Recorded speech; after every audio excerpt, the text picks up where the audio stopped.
and welcome to Addicted to Murder. This is Courtney, licensed professional counselor with over a decade of experience. And this is Trisha. And Courtney, I think that your house needs a latrobe. A latrobe? I mean, probably, but what is that? Well, you've got two stories. I don't. It's a stove which heats the upstairs and the downstairs. Oh, that would be good. Yeah. Mm-hmm. I mean, is your heat, is it on both levels or is it on the bottom and it's just supposed to travel up? It's on both. We have forced air. Okay. Yeah. So you don't have, did you ever have a house with ceiling heat? I had apartments with ceiling heat. Yeah. That It's the were stupidest dumb. thing. Yes. Right? We had a house with ceiling heat growing up and it was like, it just goes up. And we didn't have a floor above us, so it wasn't even beneficial to them. Right. So, yeah. and our vents now are on the ceiling as well. So it's vents instead of ceiling heat, but it's still Blowing in the top. up there. Yeah. It's so not annoying. the best. Yeah. So anyhow, that was what I got today from Boulder Dash. All right. I like it. Welcome back. Yes. Part 3 of Josef Fritzl. Yes. But go ahead and question me first. Okay. So, we may have asked something like this before, but I don't remember because we just discovered nearly 4 years since our first episode. Yeah. But this is what the Google random question generator came up with for me. Okay. Would you rather always have to wear bright neon or always only wear black? Bright neon. Yeah. I like bright colors. I mean, black is slimming, don't get me wrong, and it's a classic look and everything like that, but I love bright colors and rainbows. Same. So you're that too? Yeah, Oh, yeah. You don't wear a lot of black. I think I have like 4 black things in my closet. I wear more black than you, and I don't wear that much black. Right. But- I'm wearing black right now, but that's because it's like workout clothes. Yeah. So She came from Pilates. I did. Pilates. Good for you for doing that on a weekend, on a day off. Well, it's the time that I get the lesson. Yeah. Okay. Well, that works too. Right. I'm thinking about signing up because I quit my one membership doing bar. Just it wasn't working out. But I've always wanted to do a spin class. Oh. And I found a place in town that's not terribly expensive. And I guess it's like candlelit. Oh, I've heard of that. Yeah. So I kind of want to try it out. If I like it, then I'll buy the special shoes. But I guess you can rent the special shoes at first. But I've heard good things about spin classes, and it's low impact. Yeah. I don't really like biking. Mm-hmm. So like a spin class is like my worst nightmare. Oh. I mean, not really Went my the worst other way nightmare, on that one. But like, I won't ask you to join me then. yeah, that's not going to be a thing. But Yeah, I don't know. I mean, I hear it's really loud music, and then I don't know. We'll try it. I've never done it. that's all right. I've been trying out a cardio dance class at the Y. That's like more based in like modern and kind of like hip hop music as opposed to like oldies and things like that. And I'm really enjoying that. Nice. You get down with your bad self. I do. Yeah. And it's lovely seeing multiple generations all shaking it to Miss New Booty. Nice. I don't even know what that song is. Yes, you do. You've heard it. Miss New Booty? Mm-hmm. If you say so. Yeah. It is a lot of repeating the word booty and shaking your booty. Okay. Sounds good. Well, you're doing more than I am. I have been a total sloth when it comes to working out the past month. Mm-hmm. I mean, to be fair, I've been to that class twice. Oh. So it's not like I'm going all the time. But I have no motivation right now, and I think it's just an accumulation of stressful things. And the first thing that goes is wanting to do anything aerobic, which sucks because that would be the most helpful. I get it. So Yeah. that's where I'm at. But anyhow, so yeah, we're back for the third of 4 episodes of Josef Fritzl, the Monster of Amstetten. And it really only gets worse from here, at least this episode. Yeah. So don't listen to this one if you are triggered by, severe sexual abuse and incest. Just go wait for our next one or re-listen to something else. Right. But before I start my part, Courtney, will you recap what we've learned so far? Yes. So in the past 2 episodes, we learned about Joseph's childhood that was filled with abuse and some mild Nazi indoctrination, and also the potentially incestual relationship between him and his mother. He became a successful engineer despite being convicted of sexual assault. He got married and had several children.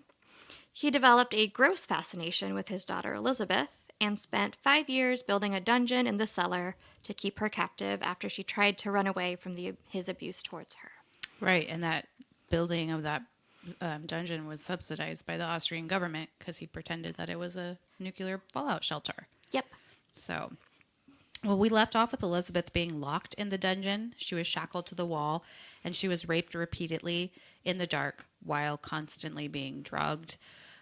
Josef left Elisabeth in that state for 2 days before returning with a bowl of food. She tried to fight him off, but he beat her soundly. She eventually gave up and stopped resisting. After this, he tied an electric cord around her waist that was about 6 feet long, which was enough for her to get up to use the toilet that he had set up. It would take 9 months of this treatment before Elisabeth gave up. So she must have resigned herself to her new life by then. Courtney, let's talk about Elisabeth's nervous system and anything else psychologically. She knows who her captor is. Does that make it worse? So during this 9-month period, Elisabeth would have been in a constant state of like stress arousal. So that fight or flight response, and this would be made worse by, Joseph's unpredictability and when he would come down.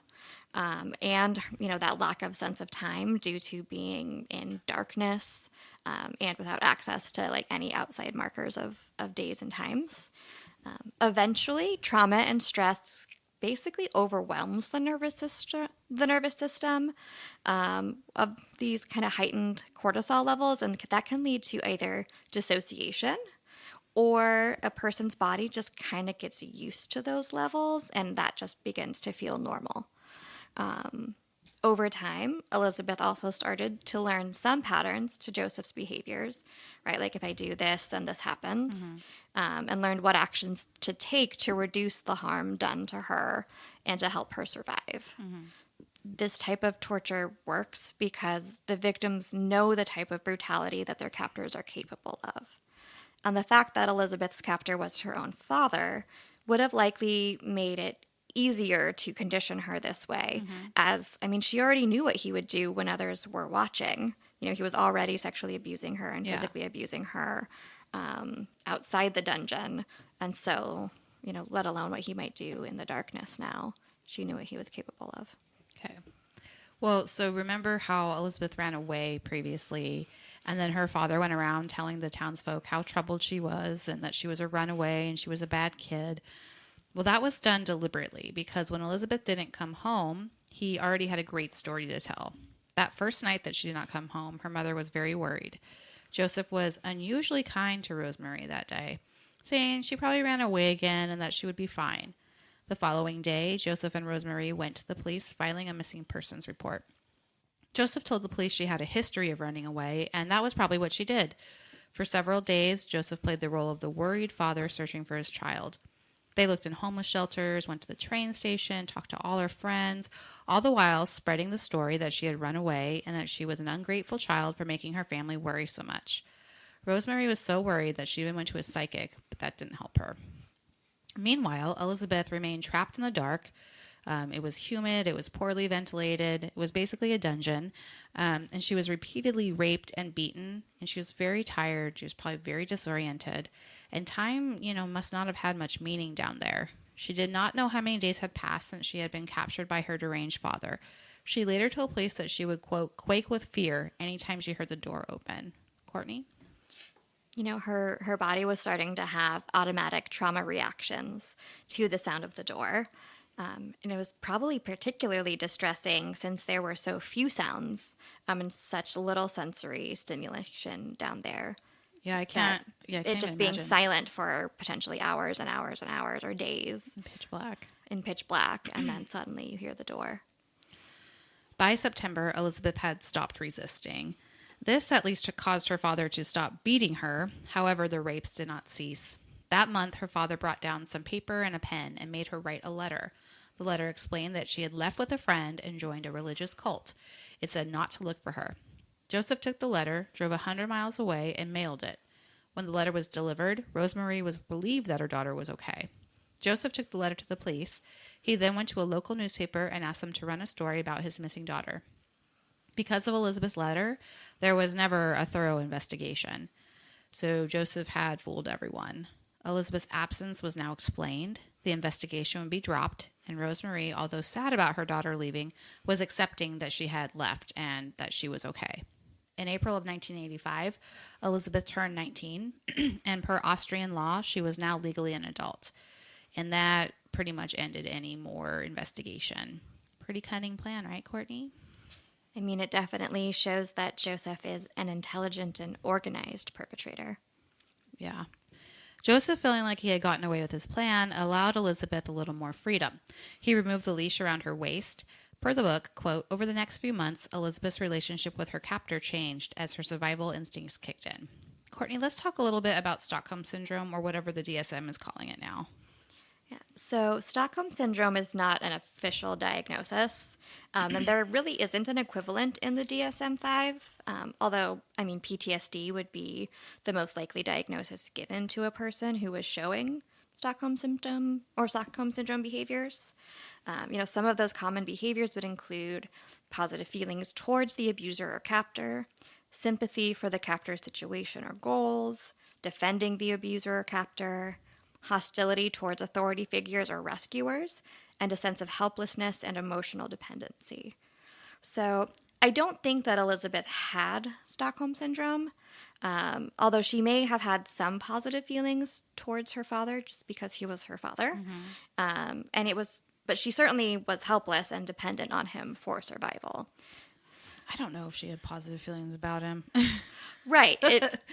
It wasn't said in the book. I don't think that Elisabeth was necessarily interviewed while writing this book. Right.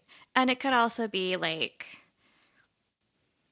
what we might think of like a positive like attitude or thoughts about him would be when he did show her kindness, when he did bring food, like being relieved. Sure. And being grateful for the bare minimum.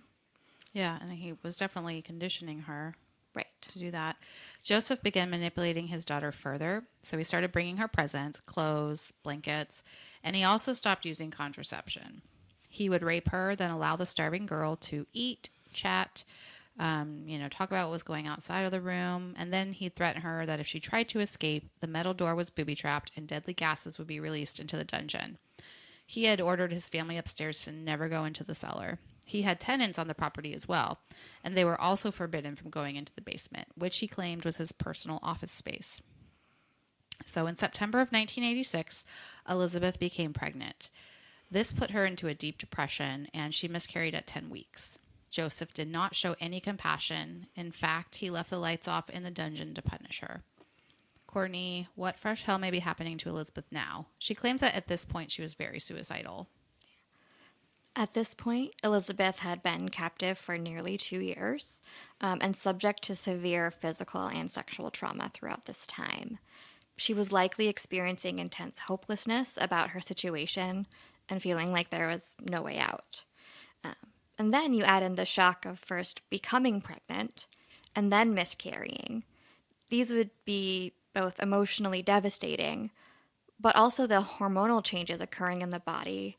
They would be going up and down very rapidly in a short amount of time, and that could contribute to the feelings of depression as well as suicidality. Well, in 1987, Joseph went on a long trip to Thailand. He would do this often over the next several years. He packed the dungeon's freezer with food for Elisabeth, but she knew that if something happened to him, she would die because nobody knew where she was, and she would run out of food and she would die. So I can't even imagine that level of anxiety she must have felt, because in one way she was most likely relieved that her father was not continually raping her, giving her a break. But on the other hand, when he was gone, her life was in danger. We're going to fast forward a bit because it's now been 4 years since Elisabeth was abducted by her father and held in that tiny, dark, dank dungeon. But she again found herself pregnant. So Elisabeth is now 22. This pregnancy did not gain her any freedom. Her father, refusing to take her to the doctor to get an abortion, instead bought her medical books. The bigger Elisabeth got, the less interest her father had in her. right? Because he was not as attracted to her. Eventually, he stopped visiting her altogether. He liked his women slender, and Elisabeth, one of the bravest women I've ever heard of, delivered the baby girl all by herself in that horrible place. And she cut the cord herself. It was a baby girl. She named her Kirsten. And it would be 10 days before Joseph came to see his new daughter/granddaughter. He informed Elisabeth that as his new wife, he expected many more children from her. Courtney? I can only imagine the confusing feelings Elizabeth was experiencing during this time.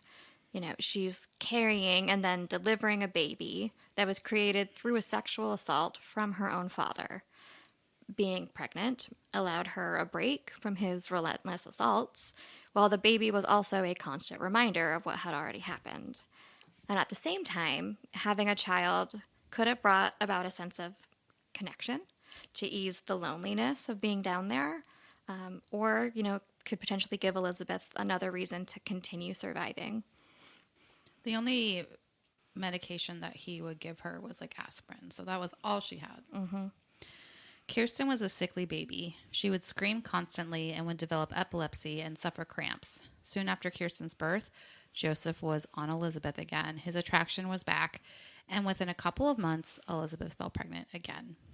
Once again, her father abandoned her, and she alone gave birth to a son she named Stefan.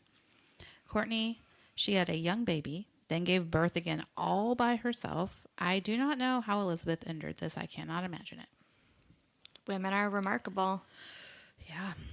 So now, it's been nearly 6 years since Elisabeth disappeared, and she hasn't really talked about it, or she wasn't really talked about anymore. People kind of just would occasionally reminisce about her, but they seem to accept the fact that she had left of her own volition. But in 1991, Elisabeth got pregnant again. This daughter, she named Lisa. So she now had 3 children and herself in the tiny room underground, which was just too small. Joseph was finding it hard for him to move around down there, and that was probably the only reason he thought about doing anything, because of how it affected him. He began to dig out more room in the cellar. Well, I take that back. He made Elisabeth and the children, when they were old enough, to dig out the dirt in the basement. So Elisabeth would scoop out mounds of dirt that her father would then take away and put in the garden. It was very hard labor. It was hot. It was humid. It was dank. But Elisabeth did it, and for the sake of her children, most likely is where she got her strength and her drive. Courtney? What a strange sensation to be a part of building your own cage, right? But at the same time, digging provided something to do to pass the time. Exercise could help release pent-up emotions and kind of ease that impact of all that cortisol buildup. And a bigger space would make life for her and her children better and safer. Yeah, you're right. Joseph concocted a plan. Shocker. A few months after Lisa's birth, he would bring her upstairs. He had Elisabeth write a letter that said, quote, "I hope you are all healthy. You will probably be shocked to hear from me after all these years, and with the real life surprise no less. I am leaving you my little daughter Lisa. Take good care of my little girl." The letter explained she was still with the cult, but she could not have Lisa. Joseph put the little girl in a cardboard box and brought it to his wife with the letter, claiming that he found the bundle on the doorstep. He then went to the police. Over the next year, they worked on legally adopting their granddaughter, and it was eventually made official.